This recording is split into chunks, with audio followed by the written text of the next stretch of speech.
Hey everyone, स्वागत करता हूं आप सबका एक बार फिर से बिहार बोर्ड के number 1 channel Bihar board study पे। जी हाँ दोस्तों, यानी आज के क्लास में हम लोग कवर करेंगे 12th हिस्ट्री चैप्टर 6 के VVS short and long question को कवर करेंगे। आपको बता दें कि इस चैप्टर का नाम क्या है, भक्ति एवं सूफी परंपरा। भक्ति एवं सूफी परंपरा के जितने सारे लघु उत्तरीय प्रश्न और दीर्घ उत्तरीय प्रश्न है सभी को हम लोग यानी कवर करने वाले हैं। जैसे कि आपको पता होगा कि आज हम लोग का यानी छठा क्लास है। कितना क्लास है? यानी छठा, यानी 6 चैप्टर का क्लास लेकर के आए हैं, क्योंकि हम लोग जो है पूरा चैप्टर वाइज चैप्टर जो है हर एक सब्जेक्ट का शॉर्ट एंड लॉन्ग क्वेश्चन को यानी कवर कर रहे हैं, साथ में ऑब्जेक्टिव को भी कवर कर रहे हैं। तो आज जो है चैप्टर यानी 6 आज आप लोग का कवर होने वाला है हिस्ट्री का। आपको बता दें इसके बारे में कि इसमें जितने सारे क्वेश्चन जो है कलेक्ट किया जाता है वो सिर्फ और सिर्फ इंपॉर्टेंट ही क्वेश्चन को कलेक्ट किया जाता है। इससे क्या है, जो आपके एग्जाम में डायरेक्ट आपको यहाँ से क्वेश्चन देखने को मिलेगा। आपको बुक वगैरह इधर उधर कहीं भी भटकने की जरूरत नहीं पड़ेगा, कहीं भी आपको बुक वगैरह का अध्ययन करने की आपको जरूरत दोबारा नहीं पड़ेंगे। ठीक है, ये सारा यानी सिलेक्टेड क्वेश्चन है। ठीक है, तो कोई भी बच्चे जो है क्लास को मिस नहीं कीजिएगा, ये बहुत बड़ा यानी सुनहरा अवसर है आपके लिए। ठीक है, कि इतना आपको यानी फिल्टर किया हुआ एक एक क्वेश्चन का आंसर आपको मिल रहा है। तो बस आपसे एक छोटी सी बड़ा रिक्वेस्ट रहेगा कि अभी तक अगर आप मेरे चैनल को सब्सक्राइब नहीं किए हैं तो चैनल को सब्सक्राइब कर लेंगे और साथ में अपने दोस्तों को एक बार जम करके जरूर शेयर करेंगे। चलेगा, इस शुरू करते हैं। देखिए क्या पहला क्वेश्चन आपके स्क्रीन पे आ गया कि मुगल दरबार में अभिवादन का यानी अभिवादन के कौन से तरीके थे। यानी मुगल दरबार में जो था, आपको पता होगा मुगल वंश का संस्थापक कौन था, यानी बाबर था। कब किया था? यानी 1526 में किया था। कब किया था? यानी 1526 में। किसका? पानीपत का प्रथम युद्ध में, यानी इसको हरा करके, इब्राहिम लोदी को हरा करके यानी बाबर ने जो है मुगल वंश का नींव रखा था। और मुगल दरबार में अभिवादन का कौन सा तरीका था आपको ये बताना। मुगल दरबार में अभिवादन के लिए मतलब दरबारियों या यानी अज्ञातुक व्यक्तियों के लिए यह अनिवार्य था। यानी दरबारी जो मतलब क्या दरबारी था, दरबारियों था, उसमें क्या अज्ञातुक व्यक्तियों के लिए यह अनिवार्य था। ठीक है, अभिवादन का जब भी वह दरबार में प्रवेश करे तो सुल्तान के सम्मुख झुक कर 3 बार अपने हाथ से सलाम करते थे। यानी इसको अभिवादन कहा जाता है। जैसे कि आप लोग देखे होंगे मूवी वगैरह में, आप देखिएगा जैसे आप अगर इन करेंगे तो वो दरबानी जो रहता है वो खड़ा होकर के तो आपके सामने यानी क्या शीश झुकाएगा, वो भी एक हाथ में मतलब क्या सीना पे यानी चेस्ट में रख करके वो झुकाएगा। तो इसी तरह 3 बार यानी झुकाते थे। इसे सिजदा कहा जाता है। जब कोई व्यक्ति दरबार से झुककर अभिवादन करता है तो वह मतलब क्या कहता है, यानी दैवाश कहलाता है। क्या कहलाता है? दैवाश कहलाता है। तो ये जो था मुगल दरबार में अभिवादन का तरीका। कितना बार करते थे? 3 बार करते थे, सलाम करते थे और इसे सिजदा कहते हैं। ठीक है, राइट, आपको समझ में आ गया होगा मुगल दरबार में अभिवादन का कौन सा तरीका था। चलिए नेक्स्ट क्वेश्चन देखिएगा। आप बात करते क्वेश्चन नंबर 2, जो बहुत ही वीवीआई क्वेश्चन आपके एग्जाम के लिए। ठीक है, चलिए तो बताइएगा क्या है दूसरा नंबर क्वेश्चन में। दीन इलाही पर एक संक्षिप्त निबंध लिखें। तो दीन इलाही पर आपको एक संक्षिप्त निबंध लिखना है। अकबर इतिहास में महान उपाधि से विभूषित और इसकी महानता का मुख्य कारण इसका विराट व्यक्तित्व और साम्राज्य की समृद्धता। साम्राज्य में शांति स्थापना तथा मानवीय भावना से उत्प्रेरित अकबर ने सिर्फ गैर मुसलमानों को राहत दिया, राजपूतों के साथ वैवाहिक संबंध का स्थापित किया, बल्कि एक कुशल और प्रशासनिक व्यवस्था का भी प्रदान किए थे। यानी दीन इलाही जो है किसके द्वारा चला गया था? अकबर के द्वारा धर्म चला गया था। और कब? ये 1581 में धर्म चलाया गया था। दीन इलाही पर एक संक्षिप्त टिप्पणी लिखे। इस धर्म इसमें जो है अकबर यानी सभी सम्राटों से यानी सबसे उत्तम सम्राट माना जाता है इसको। ठीक है, इसको सुल्तान बादशाह कहा जाता है, आपको पता होगा। और एक चीज़ बता दिए, दीन इलाही जो है ये किसके द्वारा? अकबर के द्वारा चला गया था। इसमें क्या है कि यानी हिंदू मुस्लिम दोनों को यानी क्या करते थे, यानी इसमें आने के लिए लोगों को यानी मतलब इसके बारे में बताते थे। किसके बारे में? दीन इलाही के बारे में। ये जो 1581 में इसका स्थापना हुआ था। ठीक है, तो सबसे ज़्यादा ये हिंदू पर मतलब क्या यानी ज़्यादा मुसलमानों से राहत मतलब दे रहा था और राजपूतों के साथ वैवाहिक संबंध स्थापित किया, बल्कि एक कुशल और प्रशासनिक व्यवस्था भी प्रदान किया था। धार्मिक समन्वय के प्रतीक के रूप में एक दीन इलाही प्रशासनिक दीन इलाही द्वारा अकबर ने मतलब शवे धर्म संभाव की भावना का उत्प्रेरित किया था। ठीक है, सभी धर्मों का यानी इसमें सभी धर्मों को लोगों को इसके बारे में बताते थे। ठीक है, अपने इस धर्म के बारे में। किसके बारे में? दीन इलाही के बारे में। क्योंकि अकबर ने जो सभी धर्मों का अध्ययन किया था, इस सब कुछ धर्म में ना कुछ उसको कमियां दिखा था, इसलिए ये जो है इस धर्म का यानी स्थापना किया था दीन इलाही का। ठीक है, चलिए बात करते हैं क्वेश्चन नंबर 3 आपके स्क्रीन पर। मुगल काल में सिंचाई का क्या महत्व था। यानी मुगल काल में जो है सिंचाई क्या महत्व है। सिंचाई नहीं समझ रहे, यानी कौन से लोग जो खेती बाड़ी करते थे वो कैसे सिंचाई करते थे खेतों को यानी। ठीक है, तो मुगल काल में सिंचाई आजकल जैसे कृत्रिम साधन नहीं थे। उस टाइम जो थे मुगल काल में, आज जिस तरह हम लोग यहाँ औद्योगिकरण के बाद क्या हो गया, मशीनीकरण हो गया पूरा हर क्षेत्र में, यानी हर जगह यानी तरह तरह का यानी क्या सिंचाई के लिए उपयोग किया जाता है। किसान तालाब कुआं से सिंचाई मतलब सिंचाई करता था। आता क्या किसान तालाब या कुआं से सिंचाई करता था। उस टाइम ये नहीं था कि यानी बोर धंसा करके पानी यानी लेना था। अभी तो कहीं जिस टाइम जहाँ खेत है वहीं यानी बोर धंसाया जाता है और वहीं से पानी लेता है, सिंचाई करता है लोग। ठीक है, नहर से द्वारा। इतिहासकार बर्नियर ने मुगल काल की सिंचाई व्यवस्था का वर्णन किया है, जिसमें उसने उल्लेख किया है कि शाहजहाँ के काल में सिंचाई के 2 नहरें निर्माण कराया था।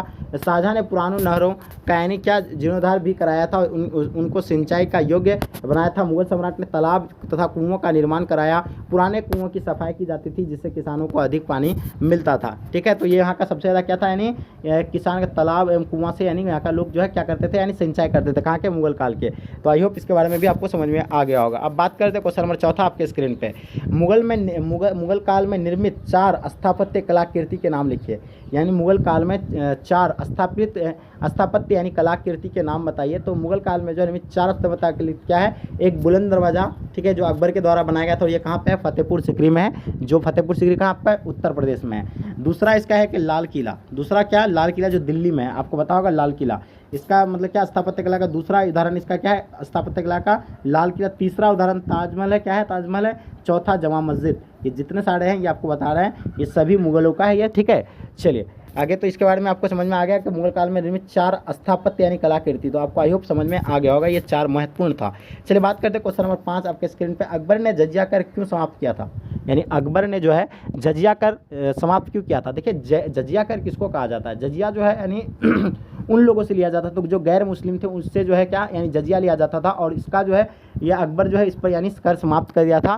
ठीक है, इसीलिए जो है अकबर यानी आपको बताया जो अभी अकबर को बहुत चाहते थे लोग और ये सम्राट बहुत अच्छा सम्राट कहे जाने लगा था। ये सबसे यानी कोई किसी से भी यानी कर वसूलते नहीं थे।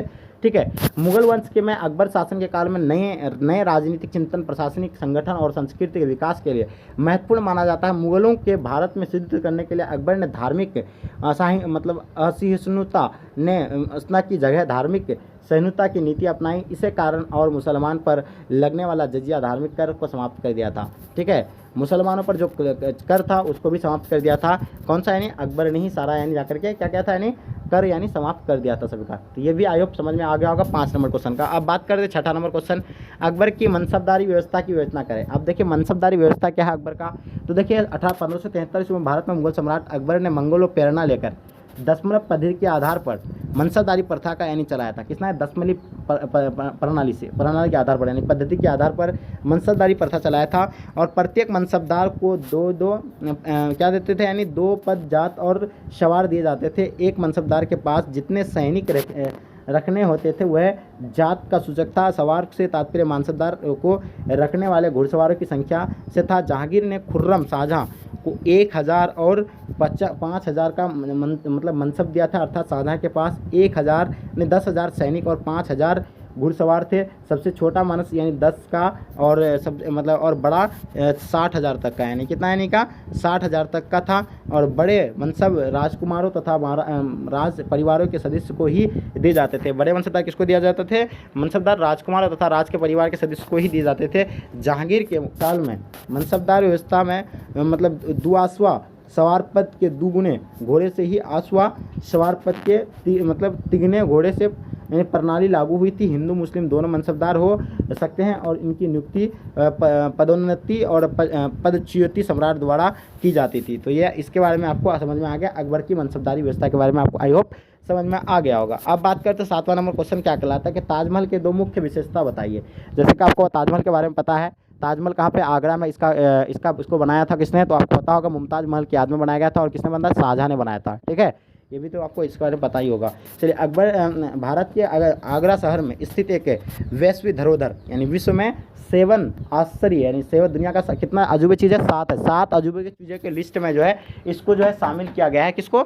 मतलब ताजमहल को। ठीक है, इसका निर्माण मुगल सम्राट ने शाहजहाँ ने अपनी पत्नी मुमताज़ महल की याद में कराया था। इसकी 2 विशेषताएं निम्नलिखित है। कौन कौन सी विशेषता? पहला विशेषता है मूल आधार। इसका मूल आधार एक विशाल बहुकक्षीय संरचना है। यह प्रधान कक्ष घनाकार है जिसके प्रत्येक किनारे 55 मीटर है। लंबी किनारों पर एक भारी भरकम मतलब क्या है मेहराबाकार मतलब छज्ज वाले कक्ष द्वार है और ये ऊपर मतलब क्या है मेहराब वाले छज्जे से सम्मिलित है। दूसरा इसका यानी गुंबद मकड़े पर सर्वोच्च यानी शोभायमान संगमरमर का मतलब क्या है गुंबद है। सर्वाधिक शानदार भाग है। इसकी ऊंचाई लगभग इमारत के आधार पर 35 मीटर यानी 35 मीटर। ये एक 7 मीटर ऊंचे बेलनाकार आधार पर स्थित है। तो इसके बारे में भी आपको आई होप समझ में आ गया होगा। किसके बारे में? ताजमहल की 2 प्रमुख विशेषताएं। चलिए बात करते हैं 8 नंबर क्वेश्चन।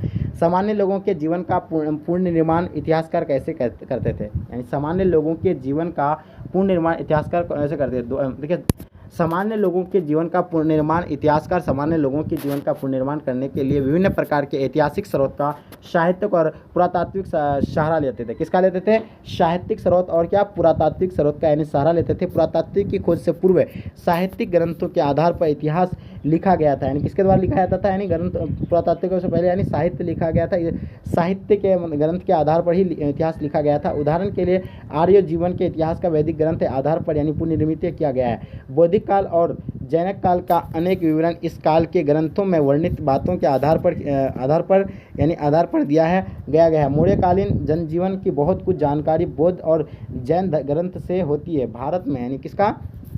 मौर्यकालीन जनजीवन की बहुत कुछ जानकारी यानी मौर्य काल की जानकारी जो मिलता है किसके मिलता है?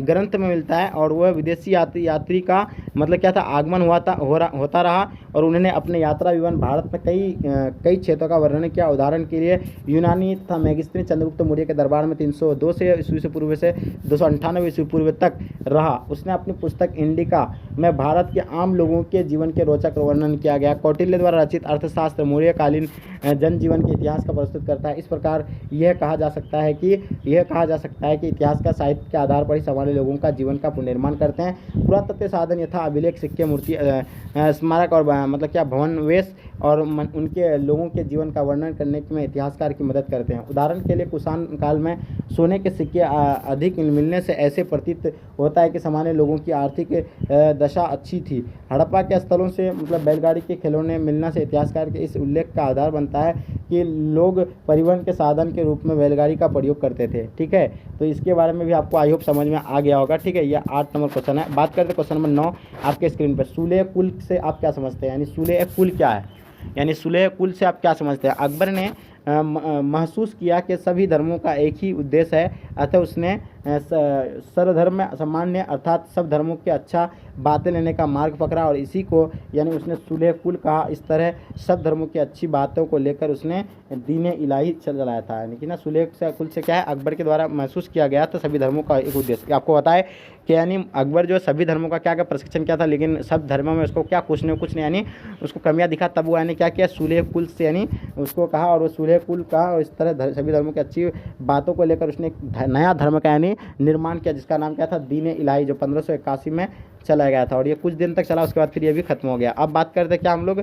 अब मेन पॉइंट 10 नंबर क्वेश्चन। रिहाला पर एक संक्षिप्त टिप्पणी लिखी है। देखिए रिहाला जो क्या है? मोरक्को के निवासी इब्न बतूता अपनी भारत यात्रा के बाद स्वदेश लौटने पर यात्रा वृत्ता लिखा। इब्न बतूता ने रिहाला मुगल को कठोर एवं निर्दयी शासक यानी बताया है। उसने छोटे छोटे अपराधियों के लिए अपराधियों का अंग काट लेने की बात कही है। किसी यानी गलत फहमी का शिकार होकर इब्न बतूता को भी कारागार में डाल दिया गया था और बाद में गलत फहमी से दूर होने पर उसे राजकीय सेवा में लेकर दिल्ली का काजी नियुक्त किया गया था। दूसरी तरफ उसकी धार्मिकता की प्रशंसा करते थे, सच्चा मुसलमान बताया गया उसको। ठीक है, किसको? रिहाला पर यानी मोरक्को निवासी को। ठीक है, तो ये कहाँ के थे? यानी रिहाला के लेखक को ना इब्न बतूता थे और ये जो है कहाँ के थे? मोरक्को के थे। तो डियर स्टूडेंट, आई होप इसके बारे में आपका 10 क्वेश्चन जो है आपका कंप्लीट हम आपको यानी प्रोवाइड किए। इस चैप्टर का जितने सारे इंपॉर्टेंट क्वेश्चन था वो कवर कर लिया। आपको इससे बाहर एक भी क्वेश्चन देखने को मिलेगा। ठीक है, तो इसलिए आप लोग जो है एक एक क्वेश्चन को अच्छे से नोट कर लीजिए। उसके बाद आगे बता दें कि हम लोग 2023 के लिए 2023 के एग्जाम के लिए एक नया बैच स्टार्ट कर रहे हैं। बैच में क्या है कि इसमें all subject chapter wise notes दिया जाएगा, model paper, previous year question paper, practice short, important question with answer, VVI question with answer, brilliant model paper solution. ठीक है, वीकली आपका टेस्ट होगा, मंथली टेस्ट लिया जाएगा, chapter wise quiz test, special exam test, all subject chapter wise सब यानी आपको सब यानी सभी तरह का यानी आपको यानी सुविधा प्रोवाइड किया जाएगा। साथ में भी आप हमें कभी भी कॉल मैसेज करके पूछ सकते हैं। आपको क्या कोई भी दिक्कत होता है तो आप हमें कभी भी कॉल करके पूछ सकते हैं। ठीक है, अपना डाउट क्लियर कर सकते हैं। आप इस बैच को ज्वाइन कैसे करना है? इस बैच को ज्वाइन होने के लिए आपको कुछ नहीं करना है, बस इसके लिए आपको क्या करना पड़ेगा? एडमिशन करना पड़ेगा। जो एडमिशन फी ओनली 499 रुपये है, आपको 499 रुपये पेमेंट करना है। उसके बाद आपको इस बैच में ज्वाइन कर दिया जाएगा। सबसे पहले आप बिहार बोर्ड स्टडी ऐप को डाउनलोड कीजिए। ऐप डाउनलोड करने के बाद आप जाकर के कोर्स को परचेज कर लीजिए। स्टोर में जाइए, स्टोर में जाने के बाद आप यानी कोर्स को परचेज कर लीजिए। ठीक है, परचेज करने के बाद आप आसान तरीका से अपना क्लास जो है कर सकते हैं। चलिए आप बात करते हैं क्या, अगर आप इसके ऐप के थ्रू नहीं कर पाते हैं तो आप हमें फ़ोनपे, पेटीएम, गूगल पे, यूपीआई किसी के माध्यम से पेमेंट करके या अकाउंट में भेज करके उसका स्क्रीनशॉट लेकर के इस व्हाट्सअप नंबर पे आपको सेंड कर देना है। तो डियर स्टूडेंट, आई होप, उम्मीद करता हूँ कि आज का क्लास आपको बहुत पसंद आए। तो लाइक करके जम करके अपने दोस्तों को शेयर कर दें, क्योंकि आपके लिए हम इतना स्ट्रगल करते हैं तो ये आपकी रिस्पॉन्सिबिलिटी है। तो चलेगा, यहीं तक आज के क्लास को एंड करते जब तक के लिए धन्यवाद।